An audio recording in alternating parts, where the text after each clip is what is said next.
இன்றைக்கி இந்த வீடியோவில் எட்ஜஸ் ஸ்டிச் எப்படி போடுறோங்கிறத பற்றி பார்க்க போகிறோம். அதுக்கு முன்னாடி நம்ம சேனலை சப்ஸ்கிரைப் பண்ணாதீங்க, மறக்காமல் சப்ஸ்கிரைப் பண்ணிடுங்க. வாங்க வீடியோக்குள்ளே போகலாம். இப்போ இந்த எட்ஜஸ் ஸ்டிச்சஸ் வந்து பார்த்திங்கன்னா ஒரு பாக்ஸ் டைப்பில் போட்டு அதுக்குள்ளே ஃபில்லிங் போடுறதுக்குலாம் நல்ல யூஸ்ஃபுல்லாக இருக்குங்க. நம்ம ப்ளவுஸில் அதுக்காக யூஸ் பண்ணுறது. இப்போ நம்ம வந்து லாங் செயினாக போட்டுட்டோன்னா இப்போ டைரெக்டாக இன்னொரு சைடு நான் கொண்டு போகக்கூடாது.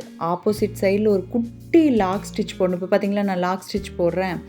அப்படி போட்டால் மட்டும்தான் ஃபினிஷிங் நீட்டாக வரும். இப்போ நான் உங்களுக்கு நல்லா க்ளோஸ்அப்பில் காமிக்கிறேன் பாருங்கள். இப்போ இந்த லாக் ஸ்டிச் போடாமல் டைரெக்டாக செயின் ஸ்டிச் போட்டால் எப்படி இருக்குது பார்த்தீங்களா? இப்போ பார்த்தீங்களா, இழுத்துக்கிட்டு வருது பார்த்தீங்களா? இதுக்காக தான் வந்து நம்ம எந்த டைரெக்ஷனில் போகிறோமோ அதுக்கு ஆப்போசிட் டைரெக்ஷனில் குட்டியாக ஒரு லாக் ஸ்டிச் போட்டுட்டு நம்ம அடுத்த ஒரு செயின் ஸ்டிச் போடுறோம். இதுக்கு தான் வந்து எட்ஜ் ஸ்டிச் வந்து பார்த்திங்கன்னா அந்த லாக் போட்டு ஃபில் பண்ணையில் அதோட இது வந்து நீட்டாக வரும். இல்லைன்னா ஒரு சைடு இழுத்துக்கிட்டு வந்த மாதிரி வருங்க. இது வந்து நம்ம ப்ளவுஸில் குட்டி குட்டி பாக்ஸ் டைப்பில் மோட்டிஃப்லாம் போட்டு அதுக்குள்ளே செயின் ஸ்டிச்சு இல்லைன்னா வந்து button whole stitch, bullion not அது மாதிரி போடுறதுக்குலாம் யூஸ் ஆகும். இது பார்த்திங்கன்னா இப்போ நான் இன்னொரு பாக்ஸில் குட்டி குட்டி செயின் ஸ்டிச்சாக போடுறேன் பார்த்திங்களா?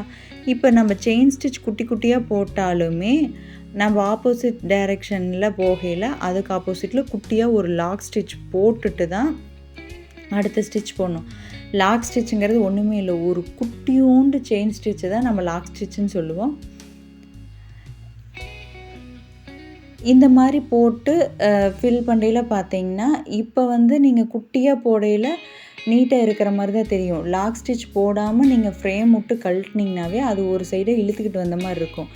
இதே வந்து இந்த மாதிரி லாக் ஸ்டிச் போட்டு நீங்கள் குட்டி குட்டி செயின் ஸ்டிச் போட்டிங்கன்னா நம்ம கிளாத்தை ஃப்ரேம் விட்டு கழட்டினாலும் நீட்டாக வந்துடுங்க. இதுக்கப்புறம் இதுக்குள்ளே நீங்கள் என்ன ஃபில்லிங் வேணாலும் ஆட் பண்ணிக்கலாம்.